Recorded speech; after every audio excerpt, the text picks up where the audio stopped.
Well, hello there. It's another weekend update. I'm Jim Harrington. And I am Bill Knight. How are you today, sir? I'm fine, hanging in there. How about yourself? I'm doing all right. It was busy yesterday. I was doing a lot of stuff and then went to bed. And I don't hear any woke up noises about- in the background, so the guys obviously are taking the weekend off from... Oh, they never work on the weekend, which is amazing. They supposedly start at 6 in the morning, but they really start about 7. They get outside and start making noise. Yes. And then at noon, they take a lunch break. Of course, an hour, and right? then they come right, and then they come back at 1 o'clock and they wrap it all up. They put everything away and they're done. I'm like going, That's wow, a these good guys, deal. These guys get paid for an 8-hour day and they work a 4-hour day and they get their breaks and their lunch. Hey, if it's what do they say? If you can do it, great. Well, America's changed. I mean, a lot of jobs now are more conducive to letting the people get away with what they want, and a lot of people are working from home. You know, It was back in the turn of the 20th century, back in like 1900, people work from 6 to 6, 12-hour days, and maybe they might get half an hour for lunch in the factories around and they also had children working in the factories too, which was not a good thing, but we've changed. And we've learned how not to communicate with each other. I've noticed too, when you used to get home, you'd take a shower, eat something, and then you might go out and do stuff. There were things to go, places to mingle. There were fun things to do. Now, there's not. I know somebody that took a job at a restaurant, because they paid pretty well. They're paying pretty well for a cook. Yeah. I said, yeah, that place is a landmark here, but it was always open 24/7 because anybody that was out drinking, they'd go in for their morning feed before they'd go home. But it's a family-owned business. Now that business opens up at 7 a.m. in the morning, and it closes usually around 6 or 7 at night. The weekends, it closes at 2 in the afternoon because people's habits have changed. They're not out prowling around doing whatever, so they still make Some of money. the Giant Eagle supermarkets in this area used to be open 24 hours a day. No more. No, I think it's because they can't get people to work. And I've noticed too, that's too, people don't want to do that. And I noticed too, people aren't going out, but I see, I'll go on to check and send somebody a message. I go, oh, wow, look at all these people that are on Messenger. Let me say hi to this person. They don't answer back. They're just sitting there looking at stuff. And I'm like going, what a lonely frickin' world this has become. I think I told you I saw 2 young 15-year-old girls walking down the street, very attractive, healthy looking, and they're literally walking shoulder to shoulder, side by side, but they're looking at their phones. Instead of having a conversation and talking to each other about what's going on in their world or looking around and seeing the day that they're living in, nope. They were stuck in that phone, looking at that thing. It was like, what would happen to them if all of a sudden all the phones stopped working? What would they do? It's tough. I don't know. There was a job that I saw somewhere, and it was basically for somebody that was going to answer phones. But the number one thing is to be able to know how to text, because that's how people want to communicate now. I don't want to do that. When I see something I want to talk to a person because I want to ask a question. I don't want to sit there and miskey something, or autocorrect take it over, which always happens to me, because then you look like the biggest jackass dummy in the world. And I want to ask you a question. I want to hear how you answer. Well, you know what drives me nuts? When someone's in the same house and they text you. I mean, how about just picking up the phone or yelling down the stairs, or like the old days? But no, they text you, and then they'll say, "Well, I sent you a text."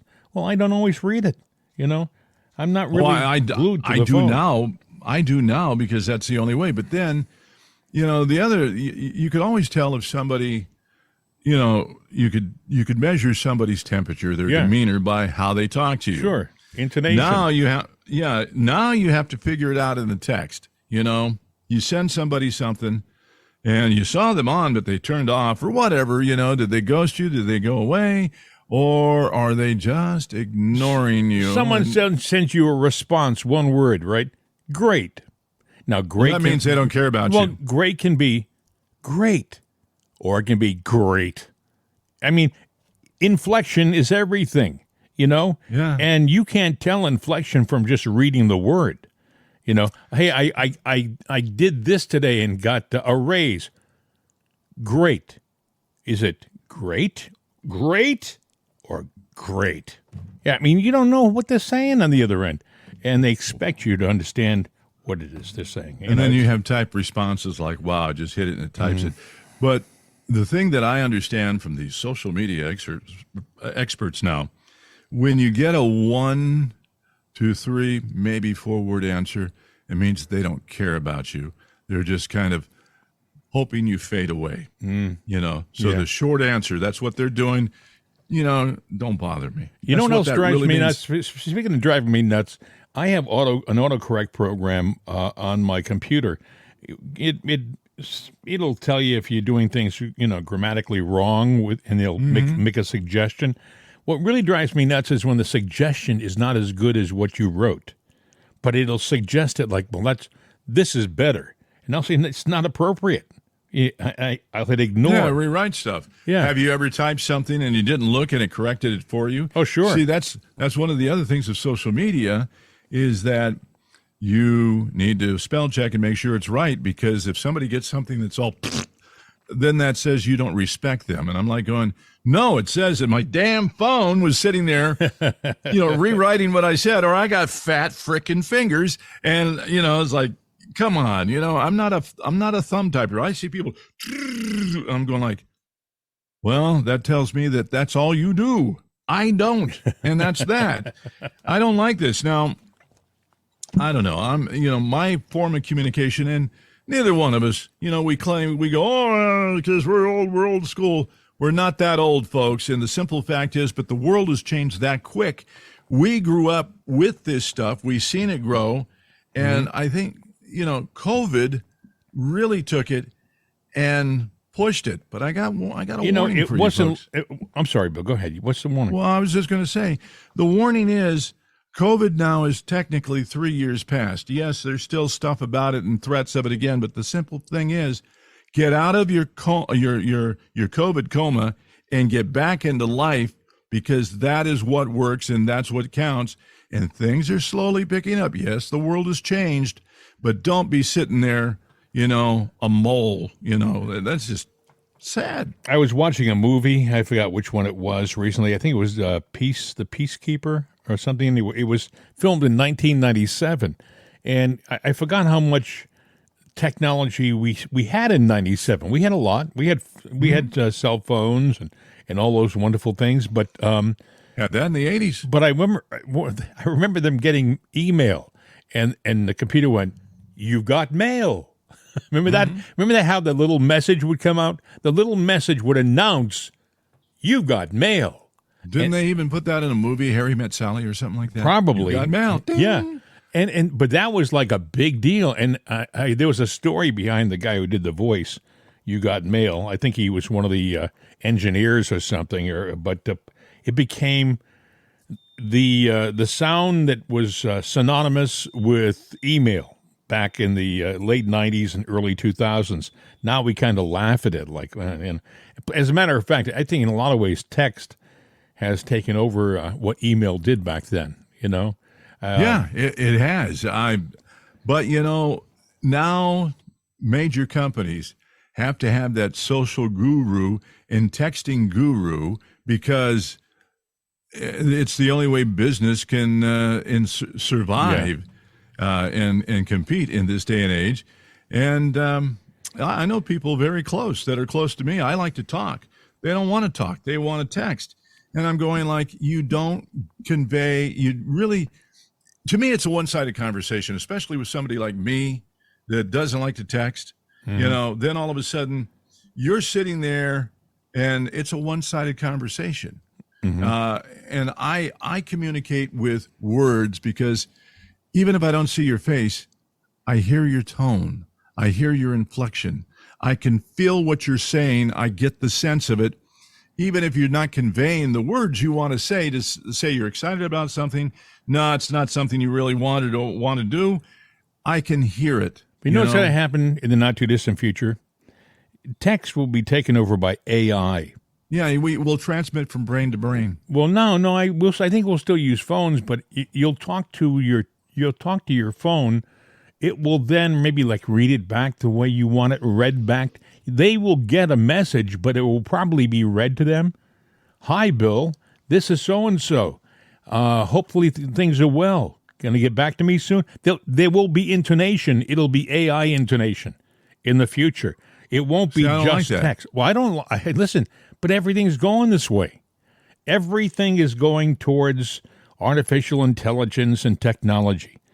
And this is what Lara Logan was talking about, how we got to take control of this pretty darn soon, or we will lose our rights forever.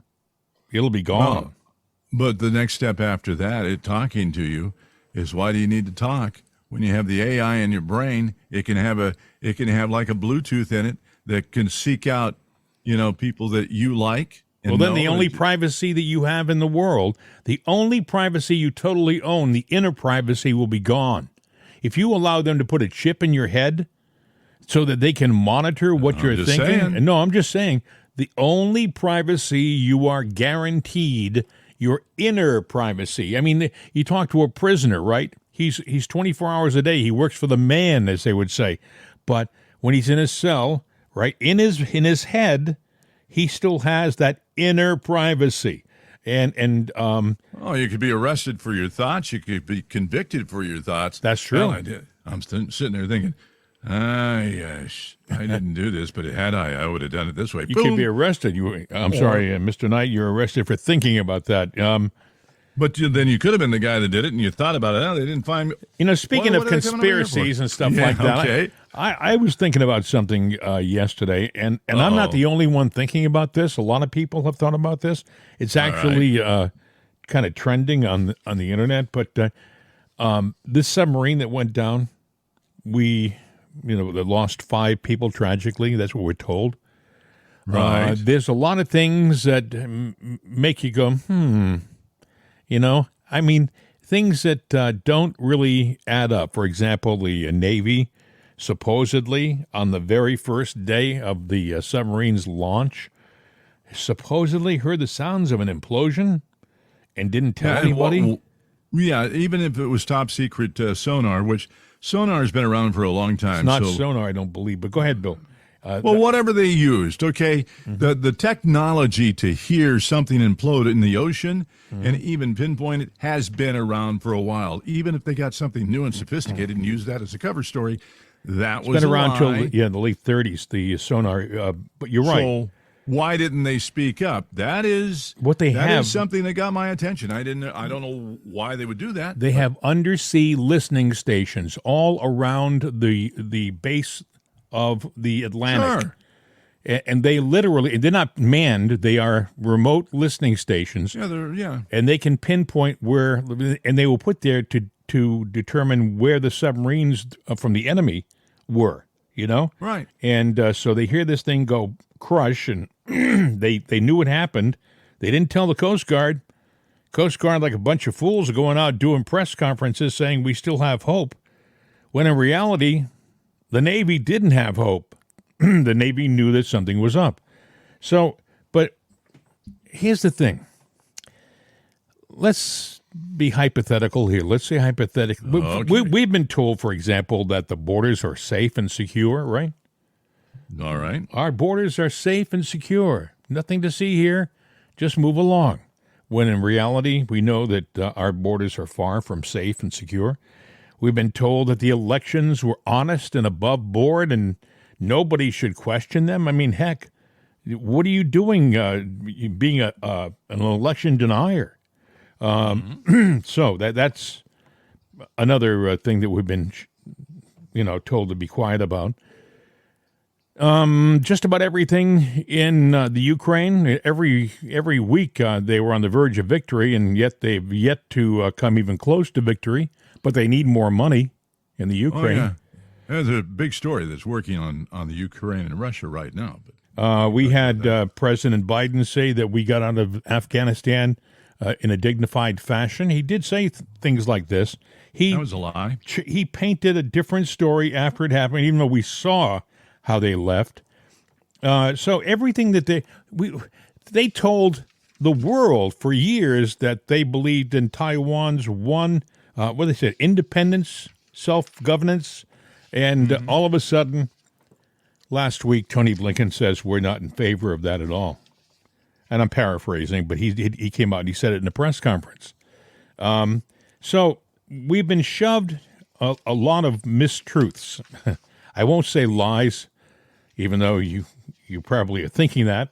But there's something else going on here. Well, let's say hypothetically, if I were writing a screenplay, I like to write stories, If I were writing a screenplay with this scenario, what I would write about is, okay, we needed another distraction because the president is going to get hammered this week in Congress with all of the testimony coming down on the Hunter Biden case.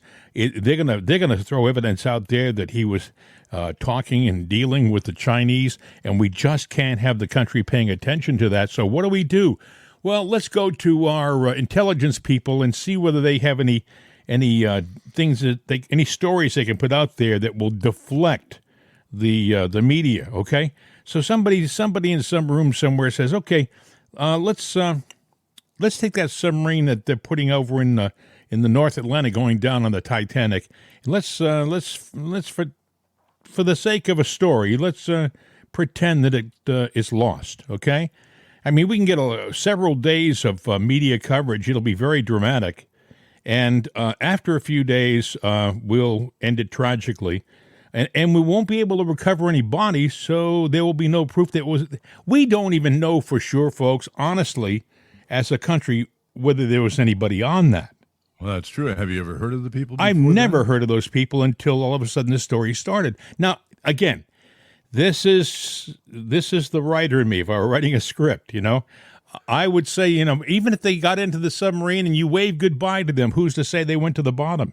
Who's to say they weren't transferred 100 feet down, into some other vessel?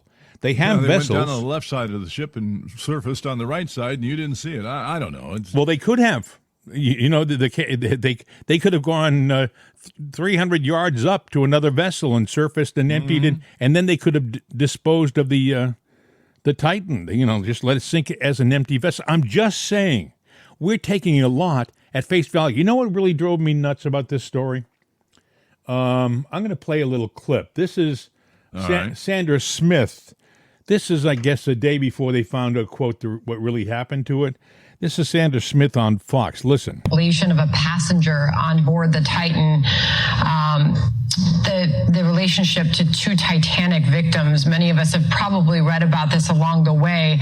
We have now confirmed that Wendy Rush, the wife of Stockton Rush, which is the OceanGate CEO who's on board the Titan, is a descendant of Ida and Isidore Strauss, two of the wealthiest first-class passengers, many of us will remember, who died when the Titanic sank in 1912.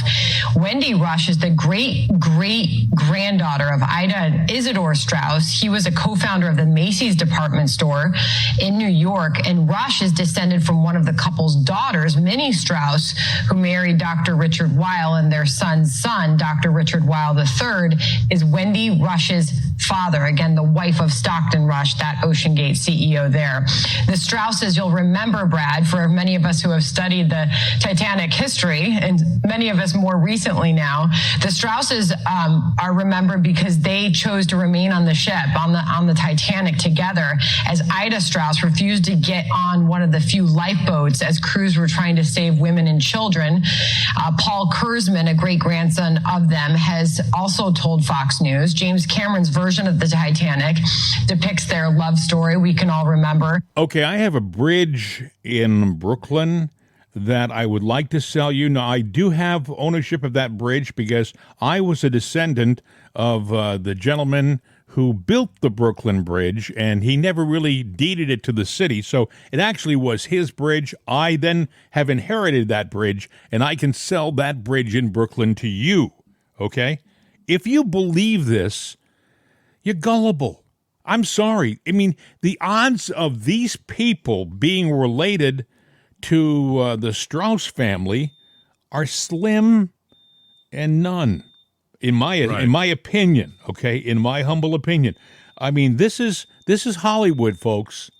And then at the very end, she says, and someone said that the love story on the movie The Titanic depicted the romantic relationship between their great-great-great-great-grandparents.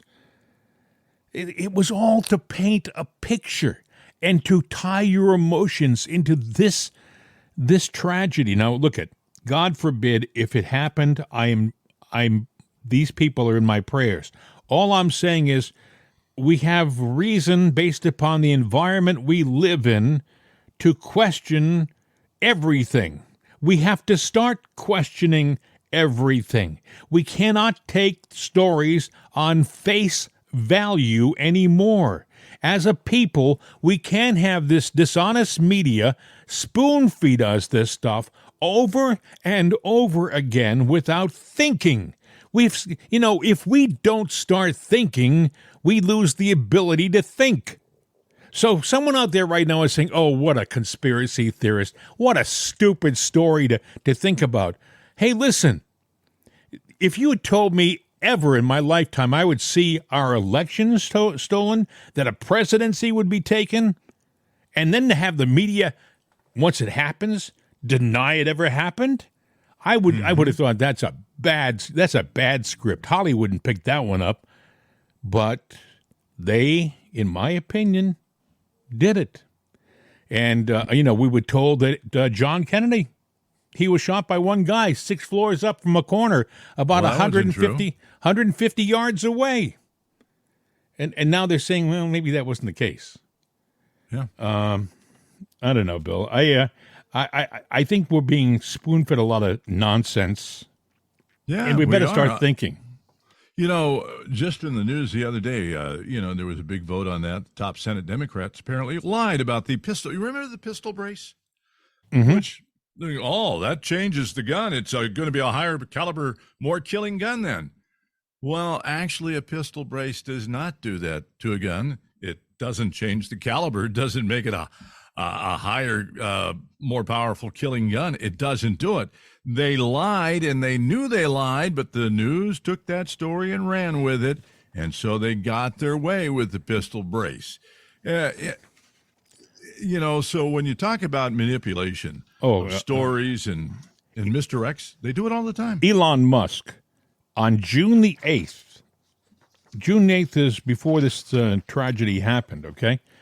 He tweeted, Internet from space supporting Titanic dive expedition. And then he retweeted, despite being in the middle of the North Atlantic, we have the internet connection we need to make our Titanic dive operations a success. Thank you. Thank you, Starlink.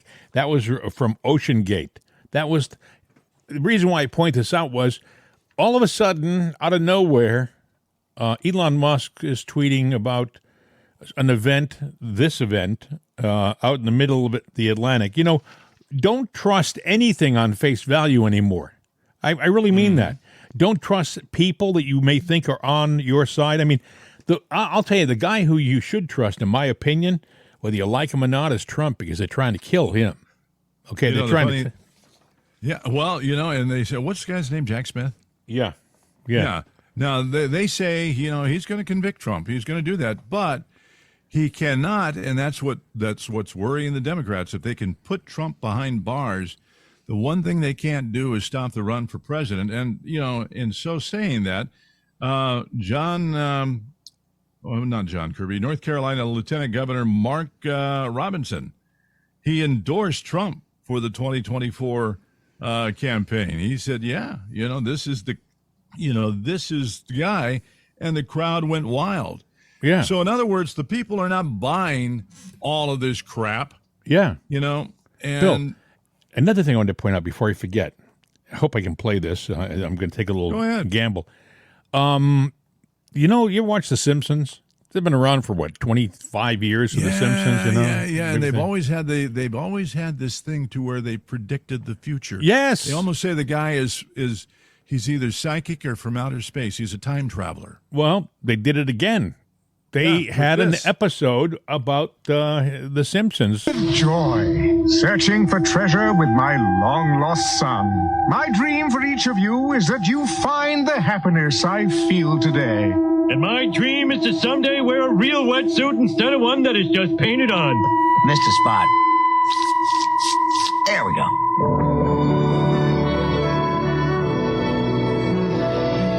Now they're done in submersibles. Contain some Right. of Mother Nature's most stunning creatures. I mean, it's a clever program, but they seem to be ahead of things story-wise. I mean, this was an episode where Homer goes down in a submersible, and in the submersible, he's down there. One of the funny parts is that he gets stuck, and then in his submersible, he starts to lose his oxygen. Now, okay, is this guy a time traveler, or is somebody a fan of The Simpsons and taking story? Oh, that would be a distraction. Well, I mean, they could be thought starters. You're right. It could be thought starters. I don't know. But, There's too many weird coincidences. Can would it be beyond the realm of possibility that maybe we have a department somewhere in our government that thinks of diversions, mass public diversions? We need something to get our attention away from A. So the Department of MPD. What's the that? MPD Department, Mass Public Diversions. Mass public diversions, yes. I'm the secretary of the Mass Public Diversions Department. I think we may have out there some people doing stuff like this. I mean, again, there's a possibility that it's legit and it happened. And if that happened, it's a tragedy. I know this weekend, when I go to church tomorrow, I will be praying. If there are people who were tragically taken on that submersible, I pray that they're with God. But if it was a diversion and a lie, the whole thing, we'll never know. We'll never know. And as the days and the weeks go by, they will sell it more and more, Yeah, and I explained to you what happens in an implosion like that. Finding bodies or remains slim to none because of what actually happens. Because I think I talked about it off mic. I don't have the story in front of me. But essentially, when that happens, an implosion with the gases that are inside, and it's almost like a bullet in a chamber going through or something like that, it ignites, and that's from the implosion, and it travels so fast, faster than you can even think, that you have basically that flame or that heat goes after blobs of fat. That would be human bodies. And they're eviscerated. Other submersible companies want to go down and get the remnants, the remains of the sub. They want to claim because they want to be able to figure out what exactly went wrong.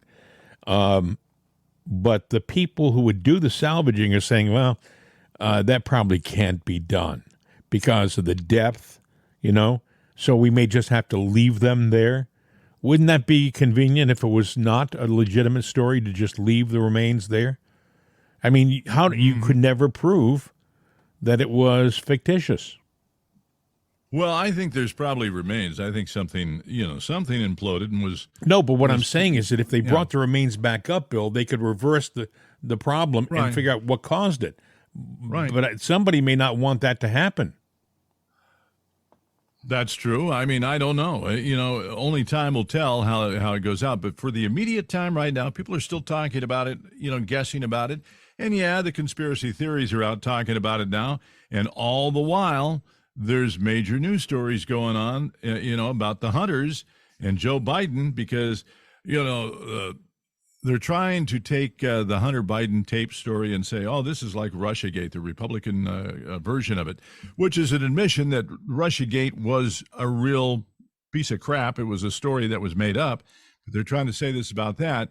And now their defense for Hunter, because, they're trying to get him dismissed on certain charges and stuff, is that tape recording where he was saying that Dad's here with me and blah, blah, this and blah, blah, that.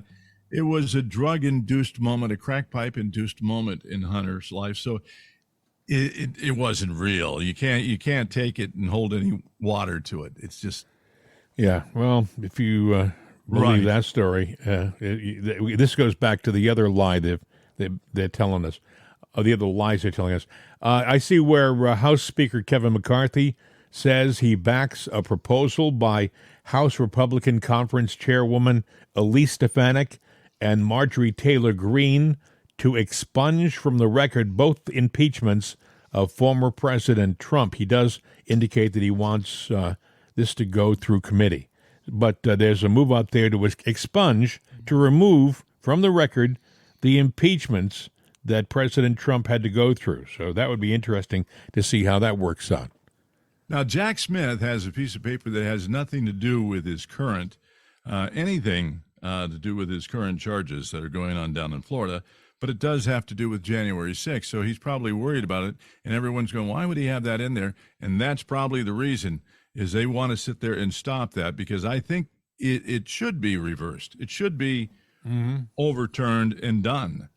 But they're fighting for it. They're doing everything they can to, keep the mud that's in the water there and add more mud to it. They're muddying everything. I see where Chris Christie was on stage and he made some comment about President Trump and he got booed. Listen. I'm running because he's let us down. He has let us down because he's unwilling. He's unwilling to take responsibility for any of the mistakes that were made, any of the faults that he has, and any of the things that he's done. And that is not leadership, everybody. That is a failure of leadership. And you can boo all you want. But here's the thing. Our faith teaches us that people have to take responsibility for what they do.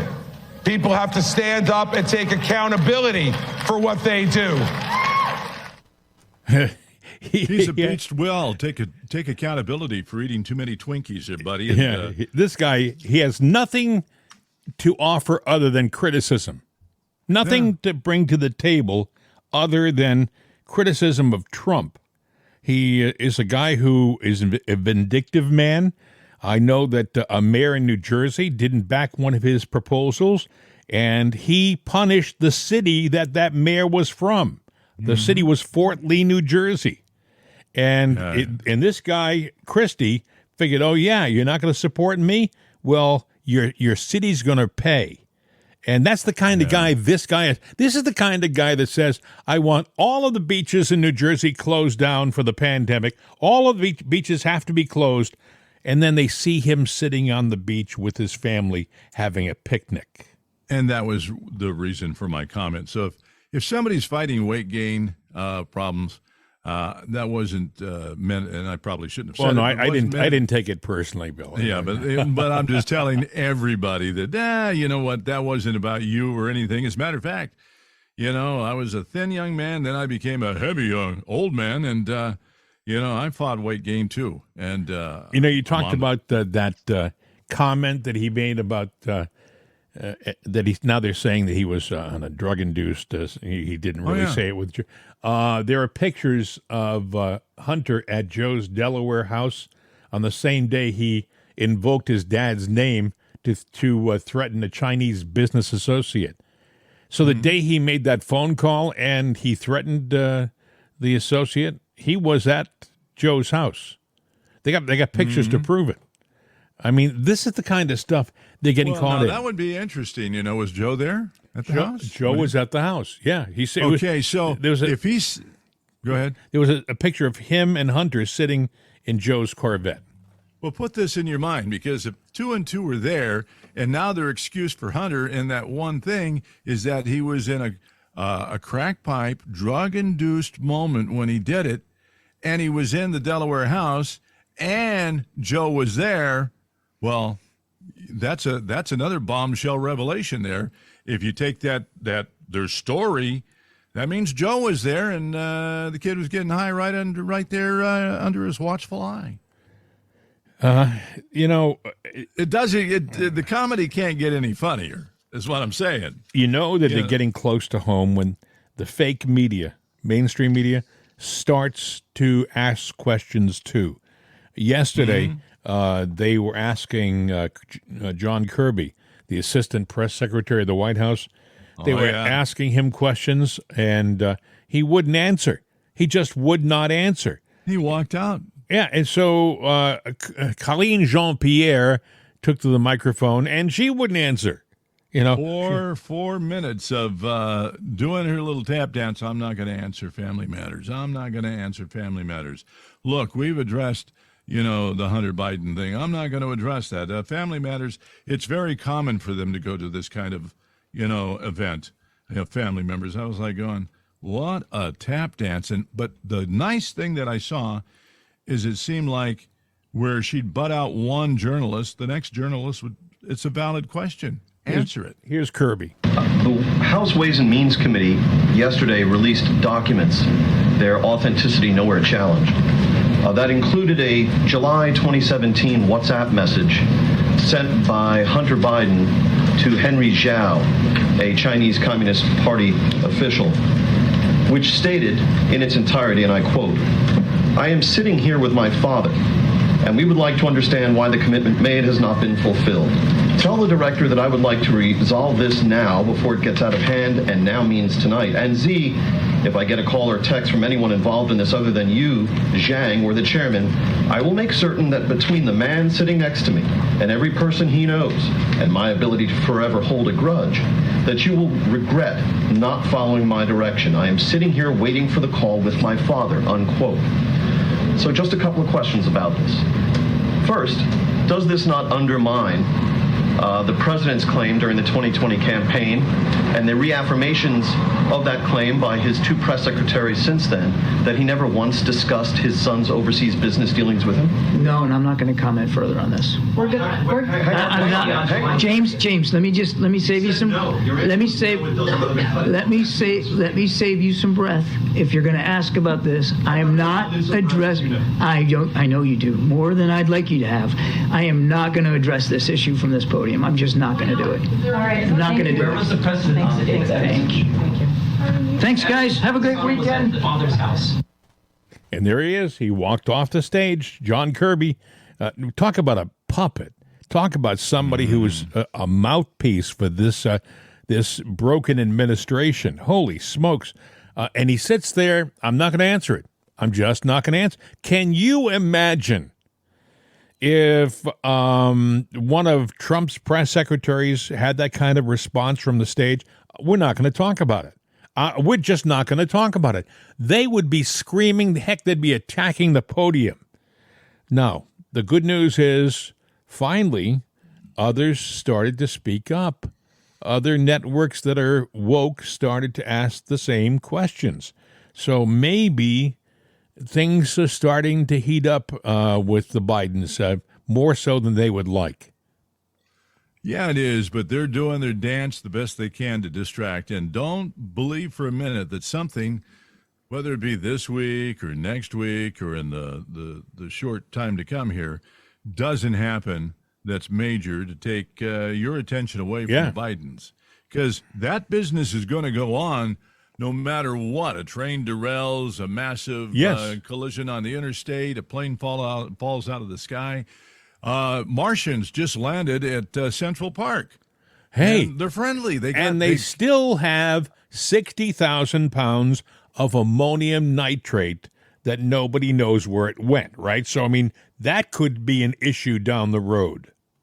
Well, it sure could, especially with the Independence Day celebrations coming up. Oh my gosh! You talk about a diversion, huh? I mean, you got people at Times Square in New York or Boston or anywhere, but it was going out west, so maybe it would be going to California somewhere, some big shindig out there. Nothing. I put nothing past these people to take your eyes and attention away from the truth. They will do everything they can to distract you and to change the narrative. And they can do it. They found that they can do it. I mean, to think that on the same day that Hunter Biden was going to be an issue, they indicted Trump on absolutely nothing. There's a picture online. It is two pictures side by side. One is Trump in the dock at his indictment, and right next to it is a picture of Hunter Biden in a tux at a social event the night he was actually found guilty of charges. These people, it didn't even bother him enough to say, hey, Dad, this has been a tough day. I don't need to be in the limelight. I think I'm going to stay home. You go to the event. I don't need people looking at me. No, these people think the rules aren't for them. So Hunter Biden gets into a tuxedo and he goes to a social event. Mm-hmm. That takes cojones, as they would say in Spanish, Big time cojones. We've talked about the woke world, just an interesting little headline tease that I saw.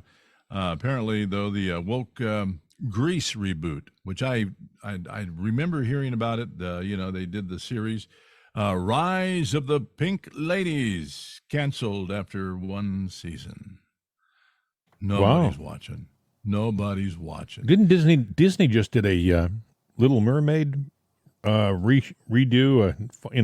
They came out last weekend, and the theaters were empty. It was crickets.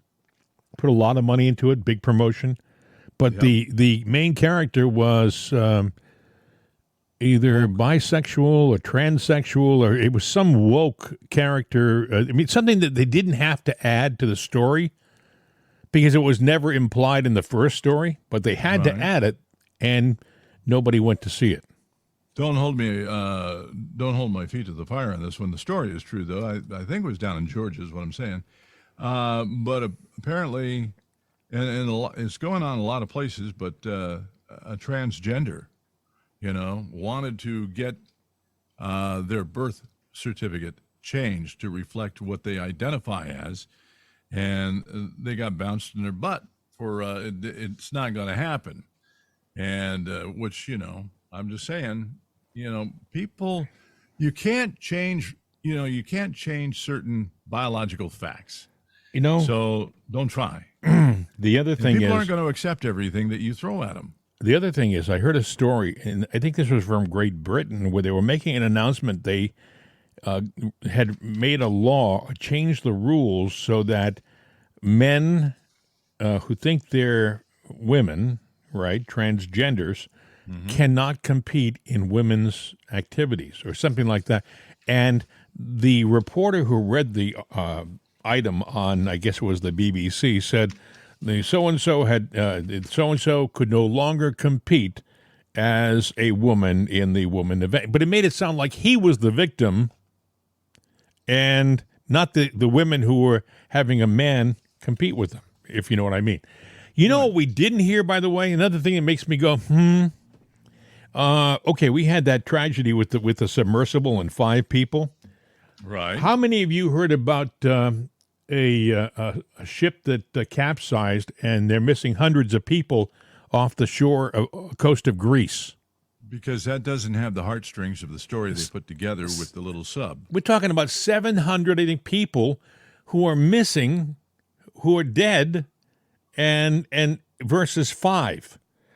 And I guess they're talking about people who may be trapped in the capsized vessel. And I mean, this is a major story. You think that CNN and Fox would be all over it, but it didn't, like you say, Bill, it didn't have all of the elements. I mean, they added all of these little things about being the ancestor of the Strauss family who owned Macy's, and they were on the original Titanic. And oh, my goodness.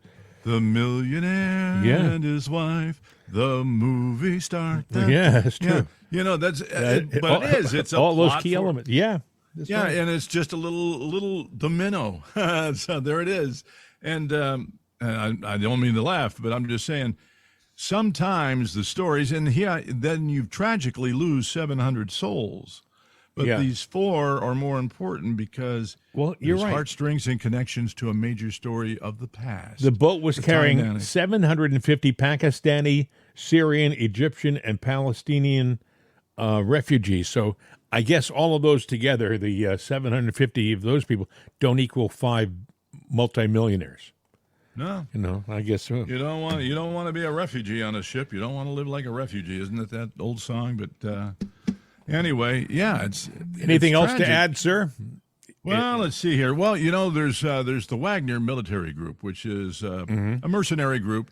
Oh, that Russia has hired to fight for them. But Yeah. now they're in the Ukraine, and they're saying basically now Putin says it's treasonous and they'll defend themselves, but it's been developing for a while. And overnight, the commander of the Wagner group, Right. he's turned the tanks around in the Ukraine, and now they're on a path going to Moscow. The mercenaries are going to Moscow because he says, this is a senseless war, and it was designed to make Putin look like a fool by some of his military generals and people below.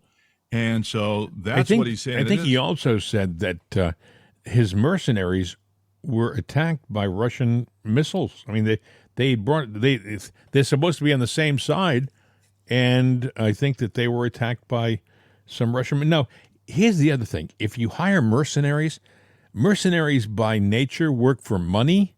They work, so you can buy them over to your side. So let's say hypothetically, the Ukrainian government says, "Hey guys, how much are you making to fight for Vladimir?" Huh? We'll double it. Yeah.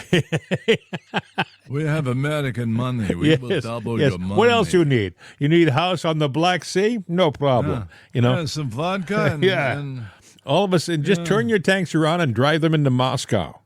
Yeah, I mean, you'll have some sphincters tightening up over that. So you think? They are. You think? Yeah, it's like, here come the tanks. Apparently, there's massive corruption in the NYPD. In a bombshell interview, apparently a Joe Holt show on Thursday, former NYPD officer Sal Greco claimed that incoming police commissioner Edward Caban, is it? Caban, either way, is he's so deeply entangled in corruption that he would quit if the mayor actually awards the guy the position. This guy is so corrupt that's going to be coming in as the police commissioner, that he would say, "Screw it, I'm out of here." You're saying Eric Caban? He ran to. He's Eric Adams' new. Police commissioner, is that? Yeah. And he's deeply entangled in corruption. That he would, and this is what this guy is saying. Sal Greco claimed the incoming police commissioner. You got to feel sorry for the New York street cop because they're great guys. I mean, I worked in New York, and I knew some of them. I had a friend who was on the New York police force. One day after I got off my show ended at 10 o'clock at night. I did 6 to 10 at night. And he actually took me up to 125th Street to, I guess, his police station. The 25th precinct was on 121st Street, I think it was. But he actually gave me a tour of Harlem, and he'd say, "See that house there, that abandoned house over there? That's empty, right?" Yeah. Well, that's a drop house. I said, "What's a drop house?" He says, "Well, we have like an unwritten law. If someone overdoses somewhere, the other drug addicts will take the body and bring it to that house and leave it there, and we check it regularly. And if we find the body, then we know to tend to it, right?" I mean, it's like things you would never think about, But he told me about this guy was working for the police force when they had a plane crash back in the early 70s out, I think, at LaGuardia. And a plane, I guess, went into the river just short of the runway. Yeah, I remember that. Yep, and he was there for that, and he said that was a nightmare. But he was a great guy, and I remember the guy's name. I just lost touch with him. It's been so long. Who knows? Maybe he's listening to the show right now. I won't mention his name, and I don't want to embarrass him, but you know who you are. Yeah, I'm the same guy who worked at that radio station that you used to listen to, and you gave me that tour. So if you're listening, let us know. And I have a way for you to let us know. We have a phone number. It's 833-538-7868, 833-538-7868. Also, mail at itsanotherday.com, mail at itsanotherday.com. I think it's been an interesting show today, so, I'm going to ask you to listen to it and then share it with a friend, because not your typical It's Another Day podcast. We did some conspiracy. We did a little bit of conspiracy. Well, we talked about texting. We talked about, the sub, the submersible. Yeah, the sub, and, distractions galore. We did talk about a lot of the regular things, but, You know, it's Saturday. Who knows? A lot of times we do that on a Saturday. We do. take liberties. You know, the thing is, folks, trust me. Again, you know, when I talk about the submersible, God, if that really happened, if it's a legitimate accident, my heart and my prayers are with those people. But I don't think we're told the truth about everything. I mean, even if it did happen, I think they've embellished it for a political purpose in this country. And I think that by itself is wrong. I mean, I just said to you that on the same time that we lost 5 people in a submersible, the world lost 700 people in a boating accident in the Mediterranean, and nobody's talking about that. You know, that says something. Well, this story is closer to home, and it has more tentacles out there with the connection they've made to the Titanic and whatnot. It has a longer lifestyle. There is some conspiracy to it, and they knew that with the Navy.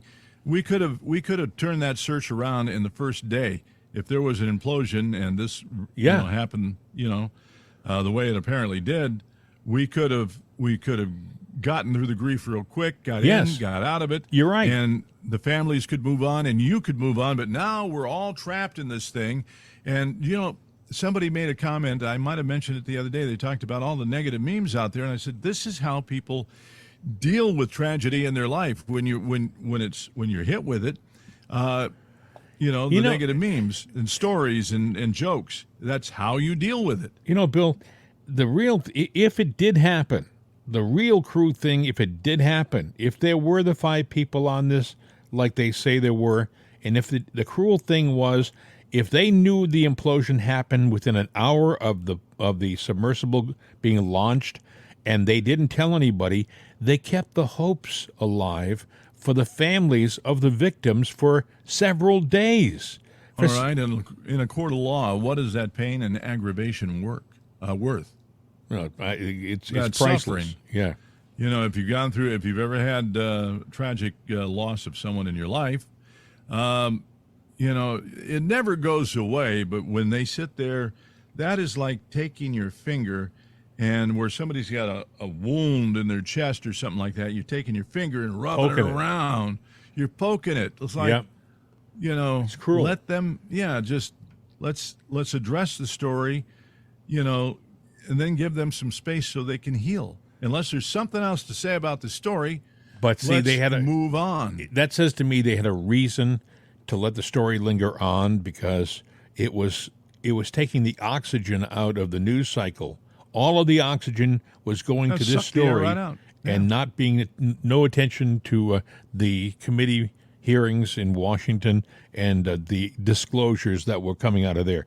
Anyway, friends, I think we've done it, Bill. Like we can put this one in the can and put it out in the ether. What do you think? I think it's a plan, man. It's hey, look, like I said, yes. Today I thought it was a great show. I've thought all of our shows are great, but this was a good show too.